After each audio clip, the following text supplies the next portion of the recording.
Hello everyone, it's Shane Kanto, your Wasteland reviewer, and I'm here to review the documentary The Last Rider. And this is from director Alex Holmes, who previously did Maiden, which was a very quality sports-related kind of documentary that came out about boat racing. And this particular film focuses on Greg LeMond, who, as of right now, is the only official American to win the Tour de France.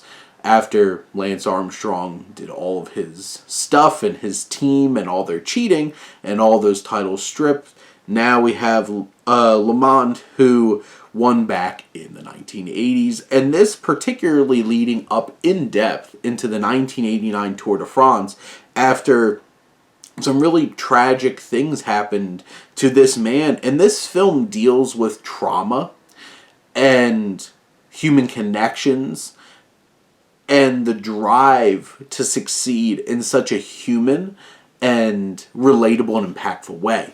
And that's one of the strongest elements of this documentary, is how human it is.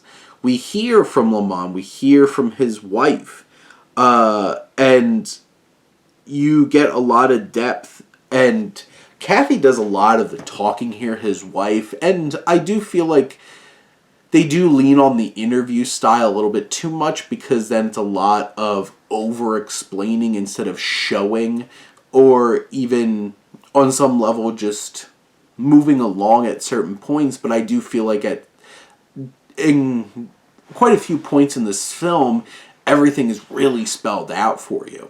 When you could just say, like, this thing happened, and, like, do I necessarily need his wife to explain to us what he's feeling inside, when we can make that human connection and realize that being molested as a child, which is something that they talk about here, has a lot of impact on somebody growing up.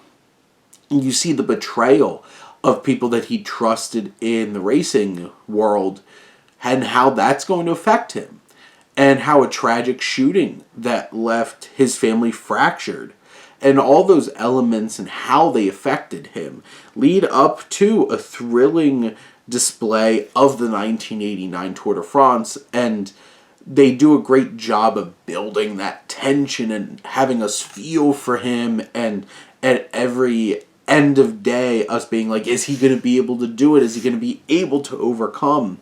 And this film is inspiring, it's moving, it's impactful.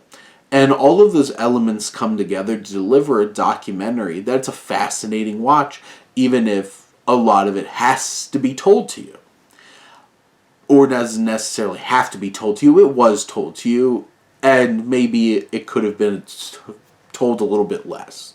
But either way, with some of its shortcomings, this is a fascinating and engaging experience that is very human and emotional, and really pulls you in to feel this ride and be there with this very talented, driven, and vulnerable man who overcomes so much adversity to do the unthinkable. But those are my thoughts on The Last Rider. Let me know what you think. Let's talk some movies. But thank you as always for tuning in and supporting your Wasteland reviewer.